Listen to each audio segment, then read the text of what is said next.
Bonjour à toutes et à tous, Pascal Schmitter, Crédit Mutuel Investment Manager, responsable des partenariats avec les CGP, avec mon ami Valentin Derry. Écoutez, on se rencontre aujourd'hui une fois de plus pour parler avec Rosane Cousin. Bonjour Rosane. Bonjour Pascal.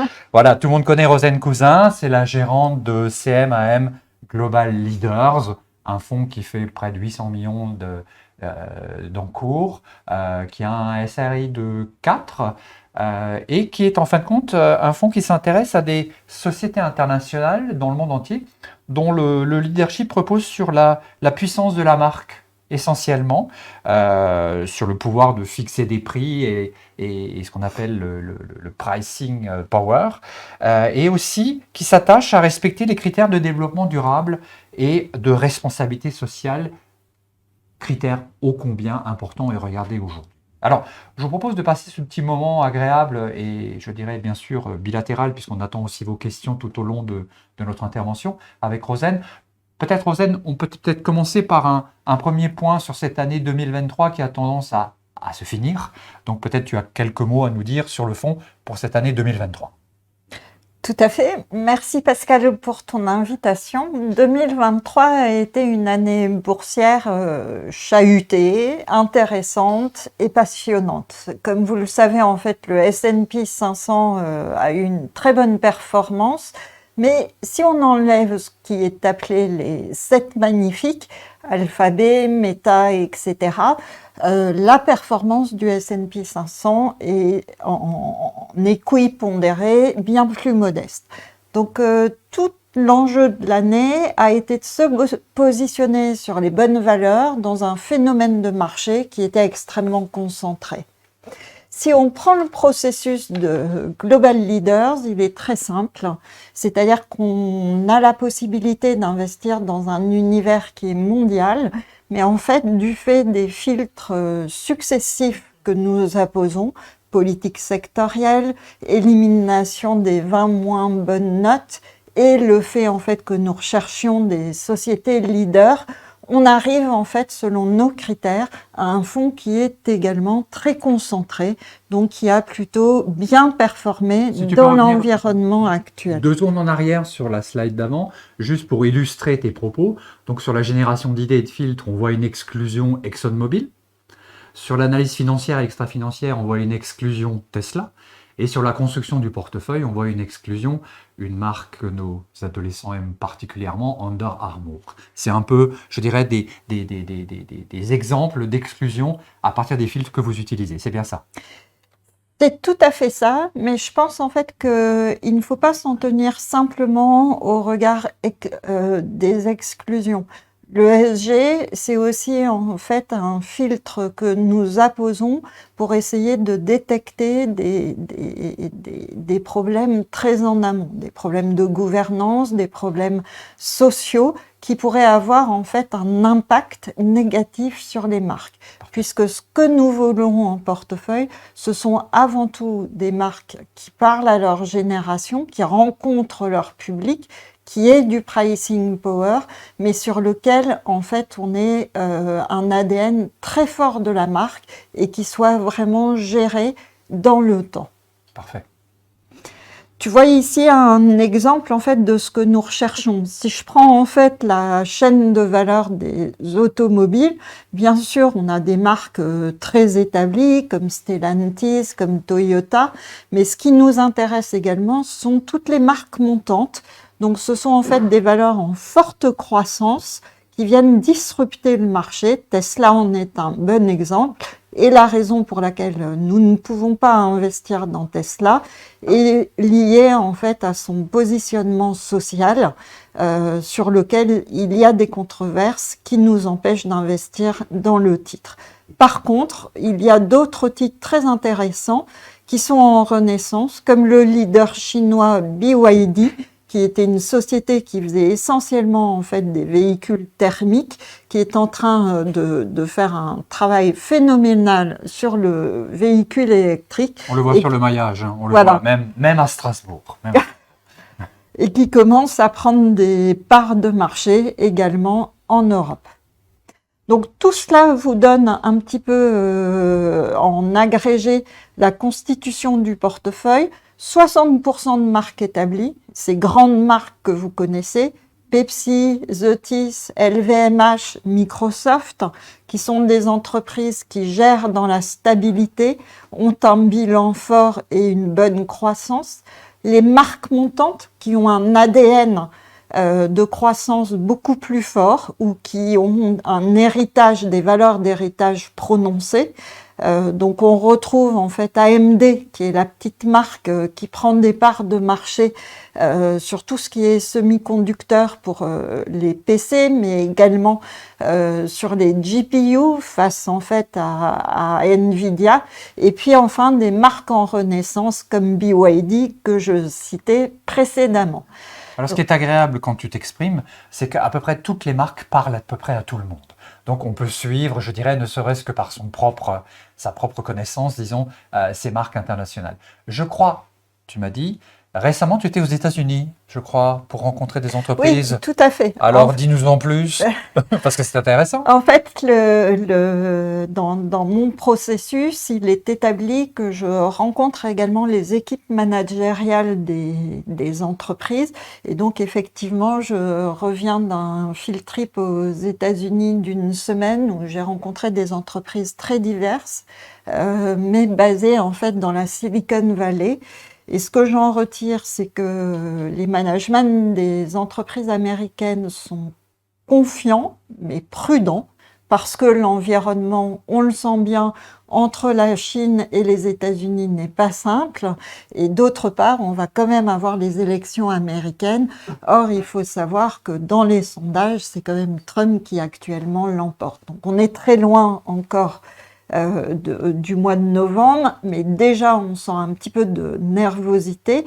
Et l'autre point qui est clair, c'est que l'intelligence artificielle est en train de se diffuser progressivement par vagues. Elle est de moins en moins artificielle. Elle est bien présente, c'est-à-dire qu'on a une première vague qui entraîne toutes les entreprises qui proposent du cloud et donc des solutions d'informatique dématérialisées à leurs clients. Donc Microsoft est un bon exemple, chiffre déjà l'impact positif de l'intelligence artificielle à plus de 2% de points de croissance additionnelle pour sa partie Azure, mais on trouve aussi une entreprise comme Meta qui voit en fait que plus ces annonceurs consomment en fait des produits qui embarquent de l'intelligence artificielle, et bien dans ce cas, le taux d'audience des usagers augmente de 7% sur Facebook. Donc c'est très important. Meta pour contrôle, c'est Facebook. Donc, Pardon. On est bien d'accord. Oui. Non, pas de problème. Quels sont les enseignements, en fin de compte, que tu as peut-être déjà tirés dans la composition de ton portefeuille, ou peut-être des arbitrages à venir de ces contacts avec ces chefs d'entreprise américains, avec, je dirais, des virages qui sont pris de façon durable sur des grands mouvements, je dirais, industriels. Est-ce qu'il y a des enseignements qui ont été pris pour se positionner sur le futur? Absolument. Vous savez que le fonds s'inscrit dans une mouvance qui est de rechercher des entreprises qui profitent de méga forces bien en place dans la société. J'en vois une, c'est qu'il est toujours choquant aux États-Unis de voir à quel point on peut consommer ce que j'appellerais de la junk food, c'est-à-dire en fait de l'alimentation qui est très salée, qui est très sucrée, qui provoque beaucoup de calories. Et donc, je pense véritablement en fait que ces entreprises vont continuer de se développer, mais que face à ça, il faut lutter contre l'obésité. Et donc, le pari fort que nous avons pris dans le fonds est avant tout de nous positionner sur Novo Nordisk et Eli Lilly, qui sont les deux grands leaders en fait du traitement du diabète, mais également de l'obésité, et qui profitent malheureusement en fait de cette tendance bien en place. Un positionnement curatif donc, hein, sur ce qui peut être généré par, je dirais, un comportement social, quoi, disons. Tout à fait. Ouais. Le deuxième enseignement, c'est que on aurait pu craindre à la fin du Covid que nous allions tous faire nos courses dans les surfaces commerciales. Force est de constater aux États-Unis une désertification en fait de la fréquentation dans les grandes galeries commerciales et du coup en fait les acteurs qui en profitent sont Amazon, bien sûr, Ceux on en va ligne, revenir en force en fait sur tout ce qui est consommation en ligne. L'autre point, je suis persuadée qu'à terme va se développer grâce à l'intelligence artificielle la mise en place de personal shopper assistant. Je m'explique. Oui, c'est mieux. Okay. On a tous envie de faire nos courses de Noël, mais on ne sait pas quoi acheter. Ouais. Donc, en fait, l'idée, ce serait que je reçoive dans ma messagerie Gmail un petit mail me disant « Attention, Rosen, bientôt arrivent les courses de Noël. L'année dernière, tu as acheté ça pour ton filleul. Cette année, voilà 3 suggestions que je te fais. » Fini le rush hour de Noël. Intelligence artificielle, amie de la famille. Exactement. D'accord, ok. Je reviens juste sur le top 10 que tu narres là. Il y en a un qui nous intéresse peut-être plus et je crois que tu es devenu une aficionados de la marque Ferrari. Je crois que tu peux même nous citer d'ailleurs 2 modèles même, je crois. On va jusqu'au modèle près, je crois, si j'ai bien compris. Est-ce que là, il y a quelque chose là sur Ferrari? Alors, sur Ferrari, ce qui nous intéresse, c'est plusieurs choses. D'une part, c'est une marque iconique. Je pense que nous la connaissons tous. C'est un héritage qui est là depuis maintenant plus de 50 ans, puisque la création de la marque remonte à 1946. Et surtout, ce qui est intéressant au niveau du modèle économique, c'est qu'il n'y a pas de sortie de piste. Je m'explique. Depuis l'entrée en bourse en fait de Ferrari, le groupe a magistralement géré sa top line. Évidemment, pour acheter une Ferrari, tu auras droit à 2 ans de liste d'attente. C'est gentil. Voilà. Et d'autre part, il faut savoir en fait que monter, en fait, assembler une Ferrari, c'est un travail qui est fait sur mesure et qui nécessite 1,5 jours de travail. Inutile de te dire que plus tu vas sur du sur mesure, avec des options très choisies, comme par exemple le revêtement en léopard de tes sièges ou des petits accessoires tels que cela, tu vas avoir en fait 18% du prix initial qui va être en fait sur du sur-mesure très bien margé. Donc finalement, depuis 2017, c'est une entreprise qui a doublé son chiffre d'affaires et sur lequel la marge EBITDA a très fortement progressé. Donc ce que tu aperçois en bas, ce ne sont pas encore en fait les véhicules électriques qui vont bientôt arriver et sur lequel Ferrari a l'intention en fait de générer à terme 20% de son chiffre d'affaires. Ils sont déjà présents sur cette tendance avec le plug hybride qui représente à peu près 20% du chiffre d'affaires, mais sont justement 2 séries spéciales. Donc le véhicule gris qui est la Competizione 813 et la bleue qui est la SF90 Stradale.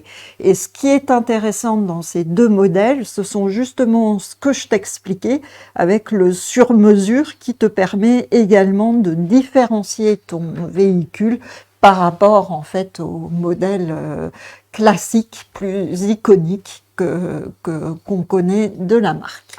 Merveilleuse parenthèse Ferrari. Alors pour tous ceux, toutes celles dont je fais partie qui n'arriveraient peut-être pas à accéder directement à toutes les options de ces modèles fantastiques, reste bien évidemment Global Leaders, puisqu'on peut devenir actionnaire de Ferrari versus le fonds. C'est quand même une très bonne idée. Donc merci pour ces précisions. Est-ce qu'il y a peut-être 1 ou 2 autres marques sur lesquelles tu voudrais focuser un peu plus? Je ne sais pas.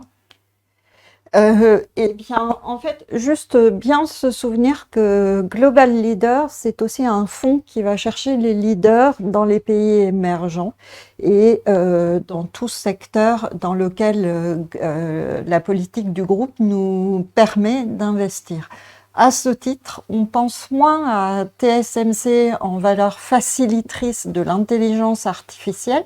C'est un titre qui n'est pas très cher, avec un PE de 15 fois 2024. Et pourtant, en fait, c'est un leader qui, à chaque saut technologique, comme vous pouvez le voir ici, quand on diminue en fait la taille des nodes, eh bien, gagne en puissance par rapport à ses concurrents, que ce soit Samsung ou encore Intel. Donc ça, c'est aussi le type de société que vous allez retrouver dans le fonds Global Leaders. Que de belles histoires à raconter, on t'écouterait à foison, le fond est rempli de ce genre d'histoires et avec beaucoup, beaucoup de conviction, on l'a bien compris. Un petit point quand même sur les performances, hein, on a un year to date 2023 aujourd'hui à plus 14. En 2022, on avait une année un peu en demi-teinte à un peu plus de moins 20, en 2021 à plus 22 et en 2020 à plus 14. Donc voilà, on a un label ISR, on est SFDR article 8 et puis je le rappelle, un SRI de 4. Je ne sais pas s'il y a des précisions à apporter sur la fabrication de la performance, si tu veux apporter quelques éléments complémentaires par rapport à ce tableau, par rapport au benchmark, par rapport à tout ce qui peut se passer autour.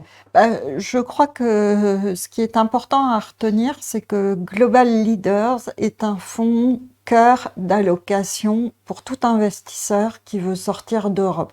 Ce que vous allez retrouver dans le fonds, c'est une sélection de valeurs très solides qui ont une forte croissance, en partie alimentée par leur pricing power. Ce sont également de grands leaders et c'est ce que vous retrouvez également dans la performance du fonds cette année, puisque nous étions également exposés en fait à des sociétés comme Alphabet ou encore comme Amazon. Donc sur un an, vous voyez que la performance du fonds est au rendez-vous puisque nous parvenons à battre le MSCI All Country World, dividende réinvesti libellé en euros. Voilà, un benchmark assez pur et assez compréhensible. On peut faire, parce que je crois qu'aujourd'hui c'est bien évidemment, disons, incontournable, et nos auditeurs nous attendent bien évidemment aussi sur ce genre d'appréciation. Est-ce qu'on peut faire un petit focus ISR, disons, sur tous ces notations, disons, qui permettent d'avoir un fonds qui répond à la réglementation, aux critères aussi requis par notre groupe, disons aussi. Le positionnement du groupe est un positionnement extrêmement lisible et extrêmement rempli de conviction. On le lit un peu partout. Et bien évidemment, nous tous en sommes assez fiers. Voilà. Est-ce qu'on peut faire un petit focus sur tout cet environnement-là? Alors, tout à fait. Donc, le fonds est géré en sélectivité, c'est-à-dire que nous enlevons en fait les 20% de notation les moins bonnes et nous nous concentrons sur les 80% restants. Le point qui est important, bien au-delà des données environnement, social et de gouvernance, c'est que ce qui est important pour un fonds dont les sociétés sont de grandes marques, c'est de vérifier qu'il y a un alignement de la réputation de l'entreprise et des valeurs de la marque. C'est-à-dire que si je prends en fait un cas comme une société comme Meta, Oui. qui chez moi est une marque en renaissance, sa note ESG ne va pas être la meilleure de l'univers. D'accord. Mais je pense en fait que les auditeurs de Facebook ont bien conscience en fait des risques que ça peut avoir si on reste trop de temps à consulter Facebook. C'est vrai, il y aurait donc des risques. Oui. D'accord, ok. Ce qui compte pour moi, c'est vraiment en fait que la note soit alignée avec la réputation de l'entreprise. Si à contrario, je prends une société comme L'Oréal qui fait beaucoup de choses en fait au niveau de l'écosystème, qui est très engagé pour également les minorités, on va avoir une très bonne note chez nous qui va dépasser les 7 sur 10. Et ça, c'est important de voir en fait que sur le terrain, eh bien, ils font tout ce qu'ils peuvent en fait pour réduire par exemple la consommation de l'eau, la consommation des packaging. Et on ne note pas d'anachronie entre la réputation de l'entreprise et ses actions sur le terrain. Donc on a un alignement qui est créateur de valeur sur la durée pour les actionnaires de ces entreprises. Démonstration merveilleuse et je dirais qui s'inscrit globalement, c'est le cas de le dire, dans, je dirais, le risque de réputation, je dirais le positionnement du groupe sur tout ce qui peut entourer, disons, le conseil qu'on donne et dans l'univers dans lequel on veut faire adhérer nos investisseurs. La question à 2 euros, à 2 dollars, puisque tu reviens des États-Unis, comment on peut se projeter sur 2024 en termes de, pas de performance, parce que ce serait quand même, disons, peut-être risqué, disons, de s'exprimer sur un chiffre, disons, mais globalement, à l'aune, disons, de la géopolitique, des prochaines échéances électorales américaines, de tout ce qui peut entourer, je dirais, de façon volatilité, tous ces marchés que tu apprécies et que tu regardes et dans lesquels tu essayes de tirer, je dirais, une performance plutôt importante et plutôt sympathique dans la durée. 2024 se présente comment? Alors, 2023, ça a été l'effet pouf ou pan d'une bouteille de champagne avec le bouchon qui saute et les taux qui baissent. En fait, la baisse des taux a eu un impact très positif sur la valorisation des entreprises. Pour autant, nous attaquons 2024 avec des problèmes qui ne sont pas réglés, même si certains ont bien avancé. Regardez les efforts qu'on a fait en Europe sur la gestion de l'énergie. Finalement, le consommateur a vu son pouvoir d'achat préservé et d'autre part a réussi ce travail incroyable de baisser la facture énergétique de 10%. Donc ça, c'est quelque chose qui est très positif. Là où on note beaucoup moins de progrès, c'est sur le front géopolitique, tu le mentionnais, donc le conflit en Ukraine qui n'est pas réglé, ni celui en Israël et en Palestine.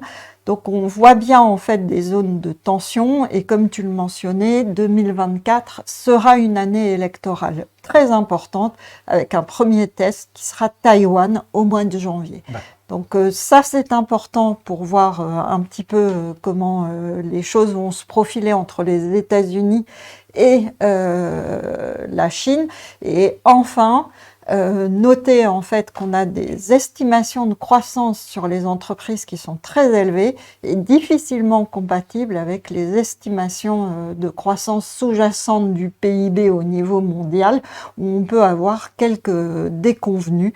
Donc il convient pour moi de rester extrêmement sélectif et de bien batailler en fait ce potentiel de valorisation des entreprises avec des hypothèses de croissance, disons, conservatrices.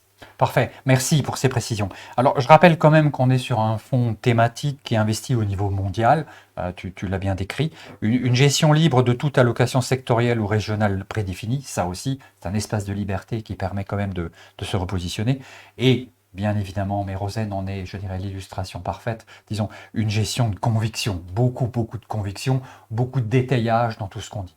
Je rappelle aussi que ce fonds est référencé chez la plupart des assureurs avec lesquels nous avons des accords de partenariat, et donc bien évidemment, on peut le souscrire un peu partout de façon assez simple dans vos contrats d'assurance vie préférés. On n'a pas de questions, je dirais, du public, et c'est plutôt une bonne nouvelle. Ça veut dire, disons, au-delà de la gageure, disons qu'on arrive à s'exprimer à peu près correctement, et en plus de façon récurrente, on y accorde une importance assez grande à revenir avec je dirais, un discours et un raisonnement qu'on peut continuer à assumer et à se projeter dans l'avenir avec toutes les règles de prudence qui s'y apposent. Voilà, et on a passé un moment agréable avec toi, Rosen, comme toujours, j'aurais tendance à dire, parce que effectivement, au-delà de ta verve oratoire, on a aussi, je dirais, un support, disons, qui permet pas que de raconter des histoires, mais d'étayer, je dirais, des processus industriels, des positionnements qui correspondent aussi à la logique du groupe dans lequel nous travaillons. Voilà, écoutez, on vous donne rendez-vous dans quelques semaines, quelques mois pour continuer à faire un point sur l'année 2024 qui va commencer. Je te remercie, Rosanne, pour avoir participé à ce webinaire de façon récurrente. On sait que tu as beaucoup de choses à faire et que tu nous accordes ce temps-là précieux pour passer le message auprès de nos investisseurs. On en profite aussi pour vous souhaiter à toutes et à tous de très agréables fêtes. Disons, on a entendu le bruit du champagne tout à l'heure, c'est prémonitoire. En tout cas, on vous dit à très bientôt et on vous souhaite une très belle journée. Merci beaucoup, Pascal. Merci beaucoup.